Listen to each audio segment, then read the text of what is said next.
Değerli dostlar, 17 Temmuz 2024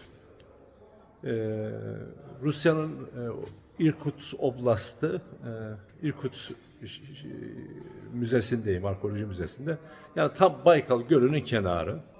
Baykal Gölü'nün yani şuralardayım ben. Benim asıl niyetim Çin kaynaklarından Türkçe sözlüğü çıkarıp Türk tarihi yazmaktı. Milattan önce 3000'lere kadar inmiştim.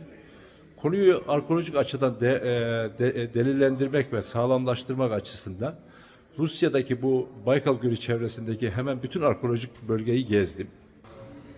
Evet arkadaşlar, milattan önce 26 bin yıl Malta kültürü. Burada o dönemin de yapılan heykeller, bir çocuğun boynundan çıkan kolye, kuş kolyesi, kuş şekli ve bazı arkeolojik buluntu. Yani ben milattan önce 3000 ile uğraşırken bir anda kendimi milattan önce 26 binlerde buldum.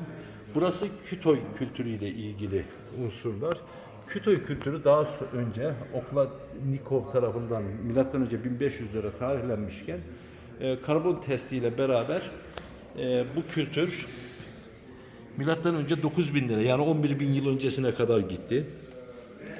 Bunların tamamı birbirinin devamı olan kültürler. Bunlar buluntular. Yeni bir kitap yazacağım. Bunları anlatacağım. Şimdi Glasköy kültürü bu bir defin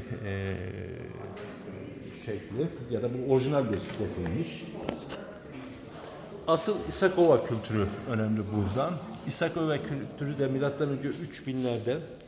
Bu işte Kütoy kültürü 9000 8000 işte Isakova kültürü 20 pardon 3000'lerde şu arkeolojik şeylerin uzmanların verdiği bilgiye göre hemen hemen belki de bu bölgenin ilk keramiğiymiş.